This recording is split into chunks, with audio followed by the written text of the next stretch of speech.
Amigos Radio Escuchas, qué gusto de saludarlos. ¿Cómo les va? Les habla Eduardo Mendoza Paladines. No me van a creer, último viernes del mes de febrero.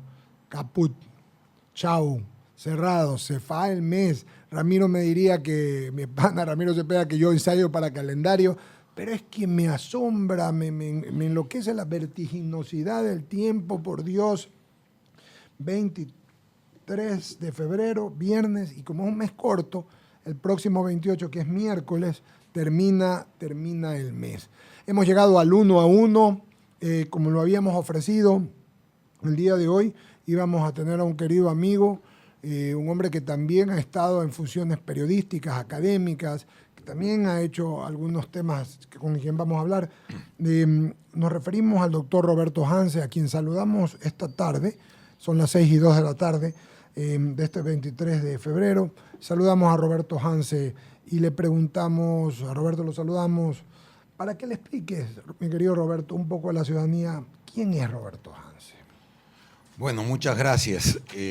Bueno, yo soy un hombre de 65 años de edad, soy abogado, he ejercido siempre mi profesión, no obstante que he combinado siempre el ejercicio de la profesión con otro tipo de actividades. Fui durante 8 años director de diario El Telégrafo. En la época universitaria fui dirigente estudiantil, fui también parte del decanato de la Universidad Católica. Yo fui director de escuela de la Universidad Católica, vicepresidente de la Federación de Estudiantes. Y también fui ministro de Educación en la época del presidente Gustavo Noboa. Fui durante 22 meses ministro de Educación y después fui 16 meses gobernador de la provincia del Guayas. Hoy estoy al frente de la presidencia de la Junta Directiva del Campus Guayaquil de la Universidad Federico Santa María. Prestigiosa universidad. Muchas gracias. Muchas gracias. Sí, ya son 21 años que tenemos funcionando en Guayaquil, así que no sé si ese es un resumen suficiente como para presentarme, ¿no? En el tema, Roberto, decías hace un momento, comenzaste como abogado y luego dirigiste un medio de comunicación, has sido ministro de Estado, gobernador del Guayas y estás en la academia. Es una universalidad, una integralidad de servicios para la gente. ¿Con cuál te quedas? Profesor, político, académico, abogado, medios de comunicación. ¿Con cuál podríamos decir con cuál te quedas? A ver, yo diría lo siguiente. Yo amo mi profesión. O sea, para mí ser abogado es realmente más allá de un trabajo, es un deleite. Yo creo que es hermoso ejercer la profesión de la abogacía. Pero el ser profesor es una experiencia muy satisfactoria. Yo fui casi 30 años profesor de Derecho Procesal Civil en la Católica y después también tuve la oportunidad de dar Derecho Empresarial casualmente en el campus, en la universidad, aunque no hay derecho, pero los estudiantes de Ingeniería Comercial y los estudiantes de Economía y Negocios Internacionales reciben una materia que se llama Derecho Empresarial. Ese contacto con los jóvenes, con los estudiantes, es maravilloso porque lo mantiene a uno siempre, energía, ¿no? Claro, y lo mantiene siempre al tanto de lo que está pasando. La realidad, ¿no? Si uno logra tener empatía con los estudiantes, resulta que llega un momento en que también uno se vuelve una especie de tutor, consejero, amigo, y eso ayuda a que uno pueda también a su vez ayudarlos a ellos en sus problemas personales. Si a mí me preguntan por qué dejé de dar clases, yo diría que lo único es que ya a mi edad se me volvió un dolor de cabeza el calificar los exámenes. Claro. ¿Verdad? Ese tema ya para mí se me volvió insoportable. Manejar el tema de entender la letra de los chicos al escribir.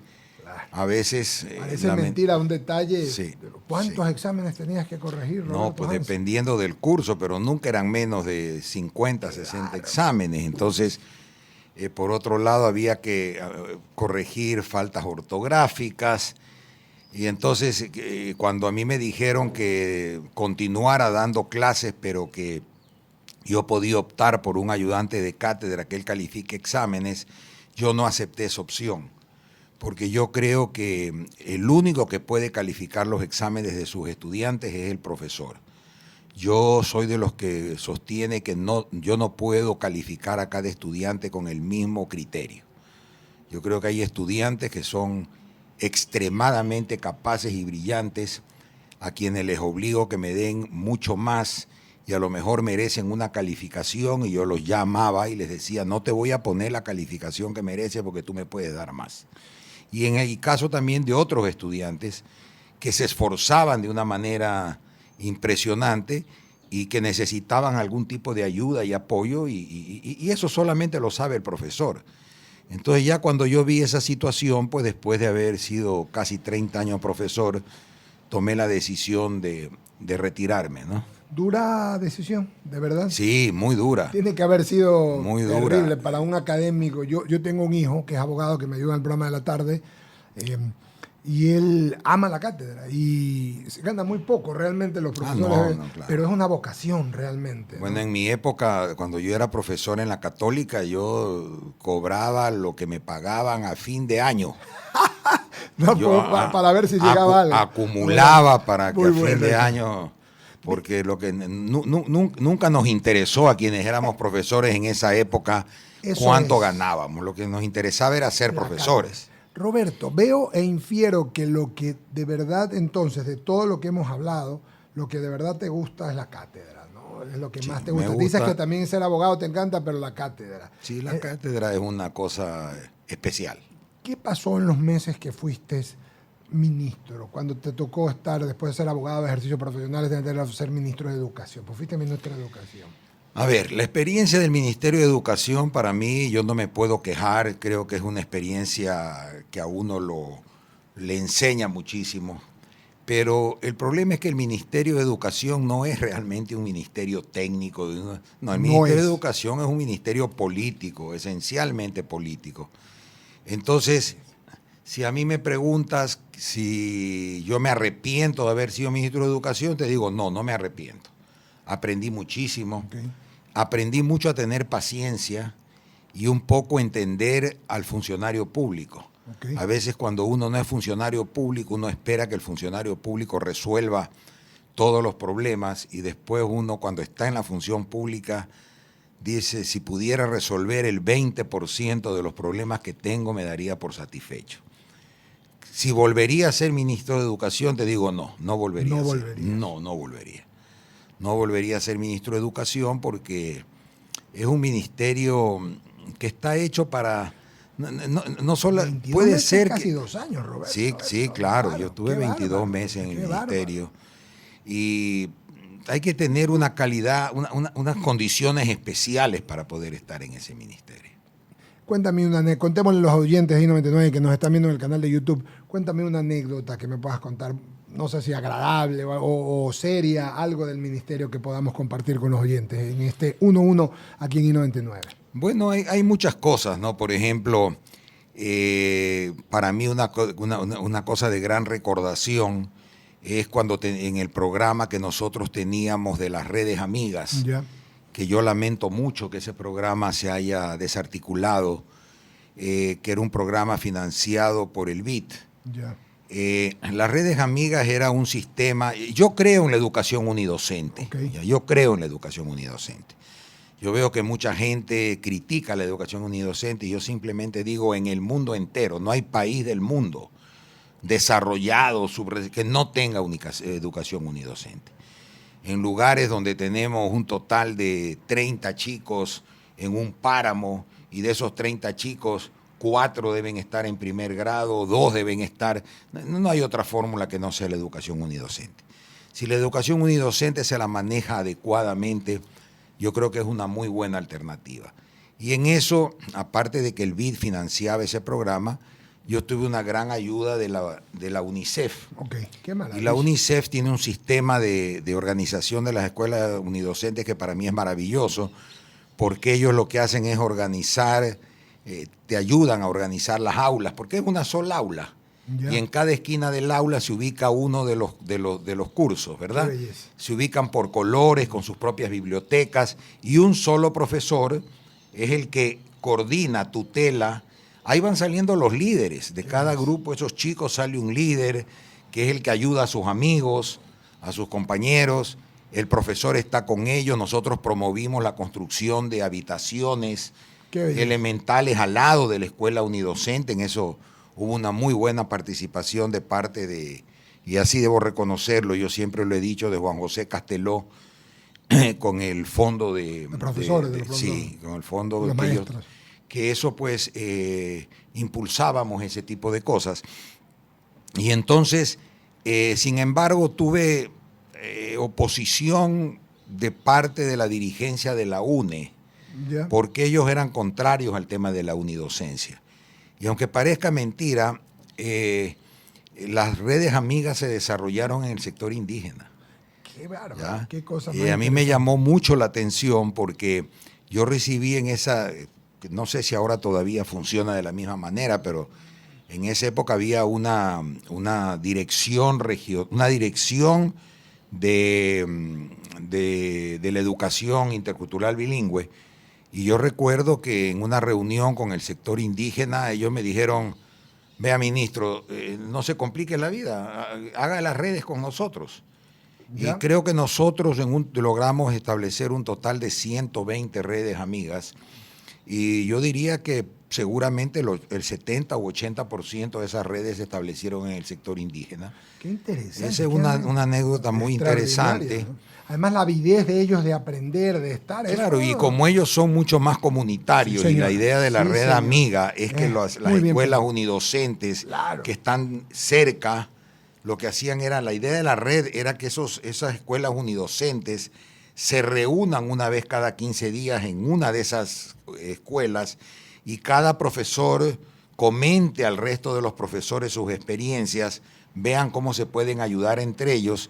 Y la idea también era que en un punto cercano a todas las escuelas unidocentes es donde se establecía un centro comunitario, donde había computadoras, donde habían, o sea, allá accedían los chicos para poder comenzar a aprender el tema del uso de las computadoras. Me encanta la anécdota, refrescante y muy bonita y sobre todo emblemática, ¿no? Qué bueno. Y, sería bueno, si en algún momento tienen tiempo, entrevisten al viceministro de Educación actual, Jaime Roca. Con gusto. Él fue el director, que manejó, cuando yo era ministro, él manejó las redes amigas. Bueno. Sería bueno preguntarle a él la experiencia ahora que está de viceministro en el actual ministerio, cuál fue su experiencia respecto del tema de redes amigas. Muchas gracias en eso, es muy bueno y lo haremos. Jaime Roca, ¿no? Jaime Roca, sí. Muy bien. Y en la gobernación se tejen muchas historias en la gobernación, que es un puesto de cóctel, que es más honorario, pero yo he visto gobernadores, hay gobernadores también que cuando, como en todo, cuando la gente se quiere hacer ver, cuando prestigia y hace funcionar el puesto que sea, en todo en la vida, ¿no? A ver, yo creo que para ser gobernador primero se necesita que el presidente de la República confíe en su gobernador. Es la pura verdad. El gobernador es el representante del presidente en la provincia. Si hay confianza del presidente, entonces el gobernador puede actuar, porque el presidente le da las facultades para poder tomar decisiones. Si el presidente no confía en el gobernador, porque ese gobernador es un puesto obligado, políticamente impuesto, porque es una cuota de poder, entonces yo creo que las cosas ahí se vuelven más complicadas. Yo tuve la suerte, y además, no solamente la suerte, sino la única razón por la que yo participé en política. Yo no soy muy dado a los cargos públicos ni a la política. La única razón por la que yo intervine fue por las circunstancias en las cuales Gustavo Noboa asumió el poder. Momento difícil para el país. Sí, señor. Y entonces... Y lo sacó adelante. Claro, y cuando él me llamó para que asuma el Ministerio de Educación, yo creo que yo no tenía alternativa, porque si hubiera tenido alternativa no se lo hubiera aceptado. Tanto así. Y entonces yo diría que para la gobernación lo importante es eso. Yo nunca he sido persona de muchos, nunca he sido persona de muchos cócteles ni de muchas cosas, así que no, yo en la gobernación. Pero la seguridad te debe haber, te tienen que haber, porque siempre la seguridad es un tema que el gobernador frentea, ¿no? Y es un tema complicado. Bueno, yo pienso que a mí en la gobernación me fue bien. Sí. Tuve un muy buen manejo con... Porque nunca tuviste un inconveniente, y eso es como el árbitro en fútbol. Cuando no se habla del árbitro en el fútbol es que lo ha hecho bien. Sí, yo no recuerdo haber tenido un problema grave, solamente cuando me posesioné. Cuando a mí me tocó salir de mi casa para irme a posesionar de gobernador, no podía llegar a la gobernación porque se había declarado un paro de transportistas ese día. Y entonces, y Joaquín Martínez, que fue a quien yo reemplacé, Joaquín estaba viniendo de Cuenca. Y yo no tenía cómo llegar a la gobernación, porque yo vivo en el sector Pelucón de San Borondón. Entonces lo que hice fue... buscar rápido donde está el terminal terrestre.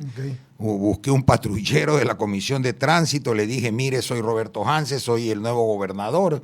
La suerte es que el señor me creyó y entonces tuve que dejar mi carro ahí parqueado y él me subió en un carro de la Comisión de Tránsito y me hizo llegar a la gobernación. Muy bueno está eso. Por calles y sectores que yo ni sabía dónde eran. Y ahí llegué a la gobernación y eso fue lo que me permitió comenzar a gestionar con la buena ayuda en ese momento seguía de ministro de Trabajo Martín Insua. Martín me ayudó mucho para contactar al sector de los transportistas y después, pues, como siempre, reconoceré yo la actitud de Jaime Nebot, que tenía la representación mayoritaria en la Comisión de Tránsito, porque la Comisión de Tránsito ya era un organismo independiente, ya no la presidía el gobernador, sino que había un delegado del presidente. Pero logramos, pues ese mismo día logramos reunirnos con los transportistas, hicimos la reunión de la Comisión de Tránsito, se resolvieron los problemas principales que tenían los transportistas y ese mismo día se levantó el paro. Pero fue un día de mucha angustia porque... me levanté yo sin darme cuenta y cuando salí en mi carro me di cuenta que no podía pasar porque había paro de transporte. Sin querer queriendo otra anécdota más allí. Llegas entonces a la Universidad Santa María, una universidad prestigiosa porque los chicos que estudian ahí, sobre todo en los temas académicos, en los temas de números, sobre todo en el tema de administración de empresas, llegas a la universidad y eres rector de la universidad. Sí. Eres rector de los 21 años, me dijiste. Sí, a ver, yo comencé como rector de la universidad, pero dejé de serlo cuando fui al Ministerio de Educación. Ya. Ahí asumió Anastasio Gallego. Okay. Cuando yo terminé la función pública y regresé a la universidad, el trabajo que había hecho Anastasio como rector, para mí era un trabajo formidable. Y entonces yo le pedí a la Junta Directiva que lo ratifiquen a él Y mi suegro, pues que era el presidente de la Junta Directiva, como siempre generoso, cedió su puesto de presidente de la Junta Directiva y yo asumí la presidencia y a él se lo nombró presidente vitalicio de la Junta Directiva. Entonces yo en este momento el cargo que ostento es el de presidente de la Junta Directiva de la Santa María. ¿Esta universidad tiene cuántos años? 21 años funcionando aquí en el país. ¿Cuántos sí. muchachos, cuántos chicos han graduado? Bueno, hemos graduado ya, pues si hablamos de 21 años, calculemos 5 años para la primera generación. Claro, son 5. Estamos hablando de 16, 17 graduaciones, a un promedio, qué sé yo, nuestra última graduación fueron 160 chicos, o sea que promediemos a 120 chicos por graduación. Si multiplicamos, pues ahí podemos sacar son ya miles de estudiantes, ¿no? Y es una universidad dura, porque entiendo que se estudia, que es muy exigente. Bueno, es que mira, hay una cosa que es clave para no confundirnos. Si alguien considera que la Universidad Santa María de Chile es una buena universidad, y creo que nadie puede dudarlo porque siempre en el ranking de las universidades chilenas está ubicada entre las 3 mejores, con la Católica de Santiago, con la U de Chile, siempre la Federico Santa María está ahí peleando la ubicación. Fue acreditada con 6 años de acreditación el año pasado. Entonces, la pregunta es muy simple. Si el título es chileno y el título lo firma el rector de la Santa María de Chile, la única forma de que el rector de la Santa María de Chile firme el título es que se justifique que los estudiantes de aquí han cumplido con los estándares y con los niveles académicos, y para mí esa es la mejor prueba de la calidad de nuestro campus. ¿Y por qué? ¿Qué le pasa? ¿Cuál es el problema? Porque estamos en el 1-1 con Roberto Hanse, conversando, él es el presidente de la Junta. Ese es tu título realmente, ¿no? Presidente de la Junta Directiva, sí, de la Universidad de Santa María. ¿Qué pasa con la Universidad de Santa María? ¿Por qué salieron noticias, sacaron ustedes un comunicado que ya no iban a graduar más chicos? ¿Cuál es la verdad para que la gente la... A ver, la verdad es la siguiente. Aquí hay dos cosas que hay que analizar. Por un lado, el campus de la Santa María firmó, la Fundación Nicasio Safadi, hace 21 años firma un convenio con la Universidad de Santa María de Chile para establecer un campus. Estamos hablando de una ley, no la actual ni la anterior, sino la anterior a la anterior, cuando el organismo que regulaba esto era el CONUEP. Ahí se firma un convenio y se establece la creación de un campus, lo cual estaba totalmente permitido en la ley. Nace el campus. Posteriormente a eso, con la ley de educación siguiente, se mantiene la existencia del campus, y con la nueva ley, con la ley del año 2010, se prohíbe, lo cual a mí me parece una cosa que no está correcta, pero así está. Se prohíbe que universidades extranjeras puedan funcionar con extensiones o con sedes en el Ecuador. Eso significa, para que más o menos dimensionemos, que si la Universidad de Salamanca, si la Universidad de Oxford, si la Universidad de Harvard, Buenos Aires, quieren venir al Ecuador, no pueden. ¿Ok? Debemos suponer que fue la genialidad de que Yachay iba a resolver todos los problemas educativos del país. ¿Qué resolvió, pobre? Hoy día he leído un muy buen artículo de Enrique Ayala Mora en Diario El Comercio, que valdría la pena que lo vean, donde Enrique Ayala Mora hace un análisis muy claro de las funciones que cumplió el señor René Ramírez en todo esto. La principal causa de nuestro problema, yo se lo atribuyo a él. Creo que René Ramírez nunca fue sincero con nosotros, nunca nos dijo las cosas como él las pensaba, porque lo perfecto hubiera sido que él nos diga que él no estaba de acuerdo con que hayan... Y se acababa el problema. Pero nunca fue claro. Quiero hacer una comparación.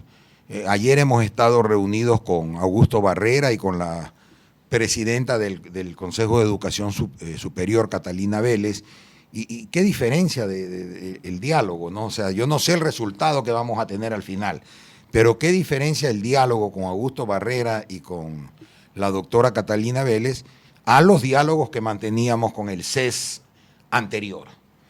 Qué bueno. Y lo que Enrique Ayala Mora dice en su artículo ahora, y que a mí me genera preocupación y a ustedes debería generar preocupación, es que parece que el presidente de la República va a nombrar representante del Ecuador en la UNESCO a René Ramírez.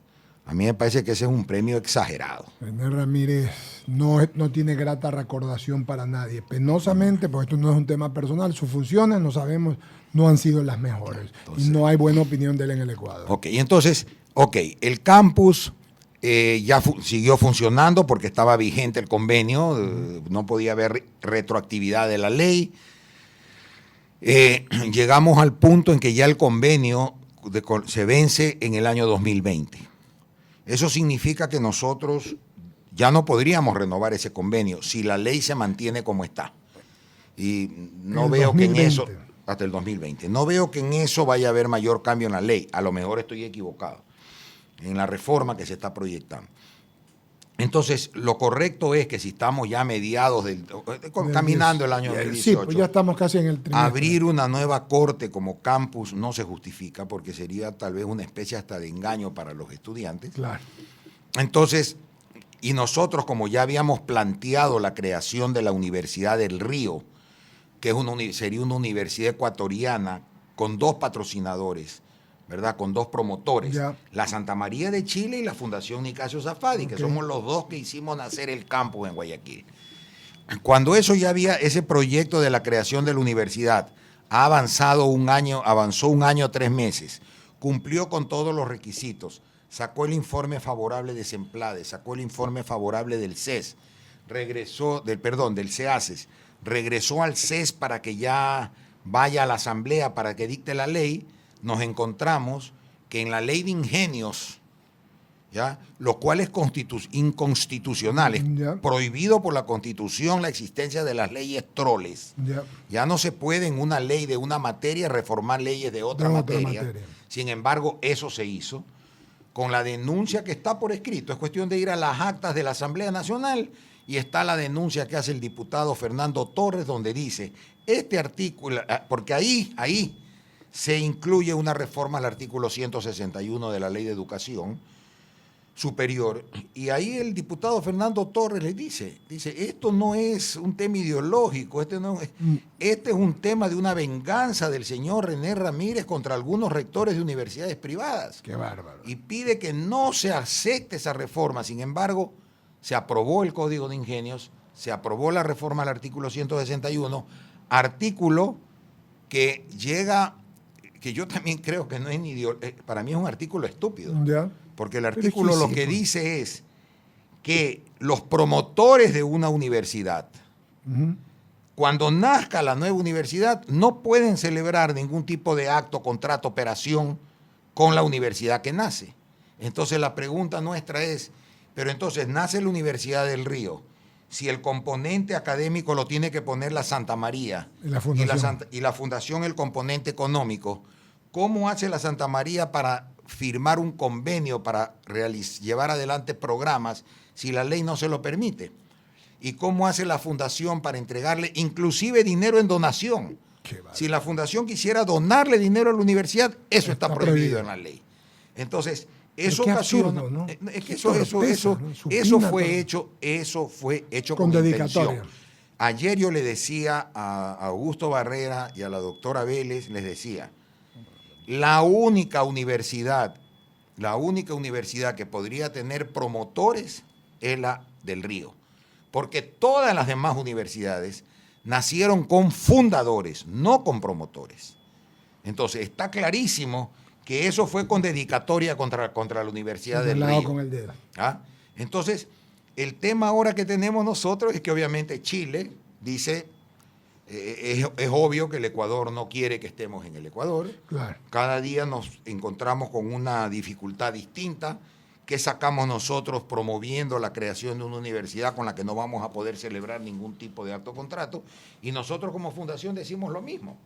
Entonces ahora lo que ha habido es una reunión donde el gobierno, que yo creo que sí está teniendo una idea distinta de cómo se manejan las cosas. Esa es la impresión que me dio ayer en la reunión. No sé qué va a pasar, sinceramente no lo sé, porque la decisión de Chile ya fue una decisión categórica tomada por el Consejo Superior de Chile. Entonces, no sé si el gobierno, sinceramente no lo sé, Eduardo, porque esta reunión fue recién ayer, pero ayer lo que se hizo fue simplemente poner las cosas claras. Para nosotros, desde el punto de vista económico, es muy grave porque significa que no podemos, este año nosotros no vamos a abrir primer año en el campus, no se justifica. Eso para nosotros es una pérdida millonaria. Y trabajo para los profesores, y pago de impuestos, de luz, de todo lo que genera. El problema es que si lo de la Universidad del Río se queda ahí, va a haber un despido. Claro.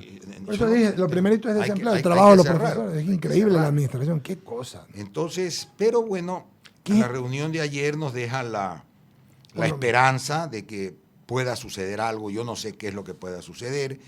Yo digo que la reunión de ayer en la parte teórica fue muy buena. Ahora esperemos resultados en la parte práctica para ver qué puede pasar. Roberto Hanse, vamos a estar pendientes. Te digo, es una barbaridad. No entiendo que haya gente que no entienda que se trata de una universidad prestigiosa, que se trata de empleo, que se trata de educar, de tener a los chicos en buenos sitios, que puedan hacerse profesionales competentes, con buenos profesores y con gente de bien. No lo entiendo, no lo entenderé pero en el Ecuador a veces pasan que el absurdo puede contra la lógica. Por eso a veces se ven Frankensteins, se llaman Frankensteins. Así que yo te agradezco vamos a ir con las preguntas de rigor y vamos a estar pendientes, Roberto. Muchísimas gracias. Vamos a estar pendientes. Muy amable.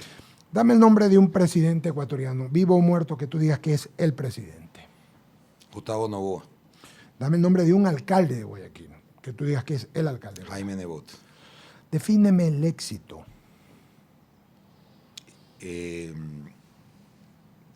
Haber actuado conforme a tu conciencia y haber llevado a la práctica lo que piensas. Si tuvieras que irte a una isla desierta por unos días para prepararte para algún tema, ¿qué llevarías? ¿Libros, música, un instrumento musical? Tienes comida, todo, pero vas solo. ¿Qué llevarías? Solo, no, es que yo iría con mi mujer y mis hijos. Está bien, muy bien. Vamos con la última. Roberto Hanse Salem.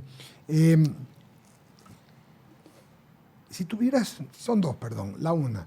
Si tuvieras que darle un criterio al presidente de la República, de lo que tú quieras, ¿qué le dirías al presidente? ¿Qué criterio le darías en general para que tome en cuenta? Que en este momento le di absoluta prioridad al tema de la situación económica del país. Si Dios te diera la oportunidad de tener, Roberto Hanse, una reunión, de sentarte a tomar un café, unas galletitas, con un personaje de la historia, vivo o muerto, familiar o no, o de la historia, ¿con quién te quisieras pasar esas 2 horas? Con el Papa Francisco. Con él quisieras... Sería maravilloso. Maravilloso. Gracias, Roberto Hanse. Gracias por la amabilidad y tu gentileza de estar con nosotros y estar aquí en I99, 98.9 y en el YouTube, en el canal de YouTube, en este 1-1. Hemos concluido el 1-1 de hoy con una interesante y anecdótica entrevista y con un tema que me deja a mí un sabor agridulce en una parte al principio y luego con la esperanza de que esto se pueda resolver, que es lo de la Universidad de Santa María. No hay derecho que cuando la gente quiera hacer las cosas se la quieran bloquear. Siempre vamos a estar en pro de la justicia y del bien y de la coherencia, de la lógica. Esperemos que la lógica, la coherencia se dé y todo se pueda por lo menos arreglar y que también se arregle lo de Chile. Muchas gracias, Roberto. Muchísimas gracias a ustedes. Cerramos el 1-1 y vamos al diálogo, vamos a las menciones publicitarias y luego al diálogo y después el fútbol.